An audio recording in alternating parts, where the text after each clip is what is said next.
Hello everyone, so today's video is talking about the telephone handset and how to use it during your program for a live phone interview, as well as the steps in order to connect it to the panel. So we're currently in Studio 3 where this handset is located, and it's the only studio that's available at this point in time to conduct phone interviews on air. Studio 2's handset exists now. It's being installed at the moment, so still only Studio 3 is available for interviews at the moment. So it's operated and controlled using this channel here that's labeled Tel2 for telephone, and it's similar to the other channels where you've got the on and off button, the sound fader here that adjusts the volume. The main difference is that there are 4 buttons up here that you will need to use as well, which I'll go over the steps in just a moment.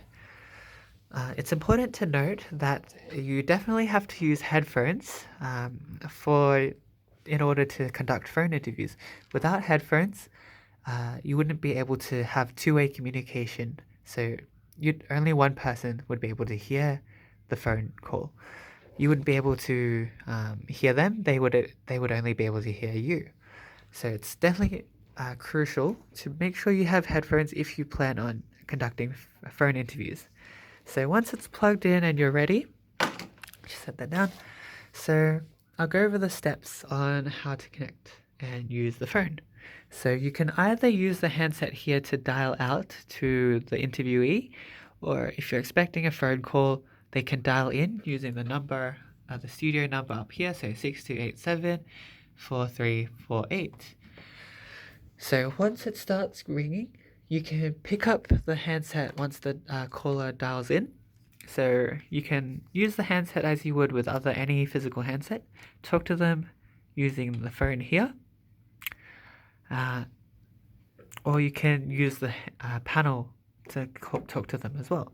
So I'll go over the steps on how to use the panel because that's the main purpose of the video, right? So the first step would be to use the take button at the top left. So you press that, push that down, the light should switch to blue. So what that means is now the phone is now connected to the console here. And at this point, once it's blue, you can hang up the physical handset or just leave it on the desk. You can no longer communicate using the phone.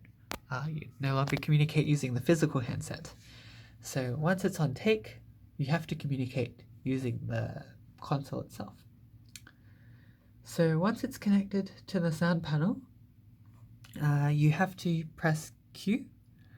So what Q does, like all the other channels here, it's a way to preview listen to the audio within the studio without putting them to the audience. So you'll notice as it's on Q, this is monitored on the right sound level monitor here. So in this circumstance, you could be broadcasting music or another song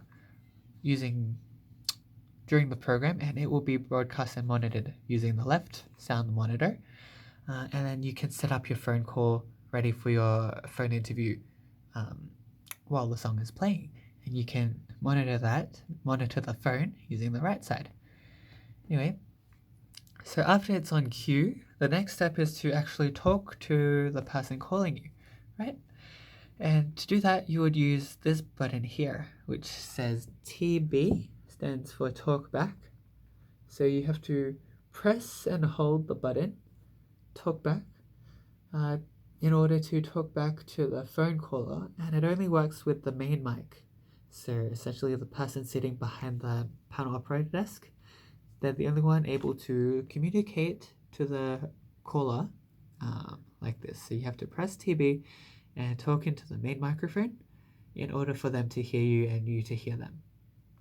So essentially, to recap, take connects the phone to the panel, Q is used so that you can hear the person calling, and then TB is used for you to talk to them and for the caller to be able to hear you. So these steps that I've gone over so far is a way just to listen to to communicate with the phone caller in the studio, but not live to air yet. Once you're ready to broadcast to the audience and conduct the phone interview live to air, the next step is to switch it on. So like all the others, you just switch it on here. So once you switch it on, that means the phone call is now being broadcast live to air, and the audience will be able to hear the person calling in. And to be able to have a phone interview for the people in the studio to communicate to the audience as well, you want to make sure you switch on the mics. So I'm sitting behind the main mic, so I'd switch my mic on and talk into the mic. If you've got other guests and presenters in the studio, you can have them on as well, and we can all have a discussion over with the phone caller to the audience. So it's important to remember, if you want to broadcast both, if you want to have your interview to the live during your live program, you need your microphone on and the telephone on, and make sure that the blue light is on as well. That connects the phone to the panel itself. So once the call is finished, you can switch off the phone channel. So switch it off here. And now that means the phone is no longer being broadcast to the audience. However, the line is still active. So in order to disconnect the phone from the channel, you would use the last button up here, the top right, release, RLS. So if you push that down, the blue light switches off, and that means the phone is no longer connected to the panel, and now you're ready to take more phone calls, provided that the handset is hung up as well. So yeah, that's all the steps to use the phone, and I'll quickly go over it again, or just review the video. So phone call, once the dialer calls in, or caller dials in, you pick up the handset, make sure you switch it on take. So take connects the phone to the panel. You have to use these two buttons down here if you want to communicate with the phone caller, but not put them to the audience yet. So Q is a way to hear the phone call in the studio, and then use talkback to be able to talk to them as well. And if you're happy to put them live to air, you just switch it on at the bottom. So now you see it's the dial tone here, and it's broadcasting to the audience. And make sure you switch your microphone on as well, so that both the people in the studio and the person calling in is being broadcast to the audience. And finally, once the phone call is finished, you switch the channel off. This disconnects it from the audience. And then the last one is you switch it off here as well, release, RLS. This disconnects the phone from the actual panel, and now you're ready to take another phone call. So those are all the steps to use the phone. Hopefully that helps. Leave a comment if you need more information, or contact the office with the email, or leave us a message on the phone, and we'll get back to you. Thanks for listening, and good luck with all the broadcasting. Bye.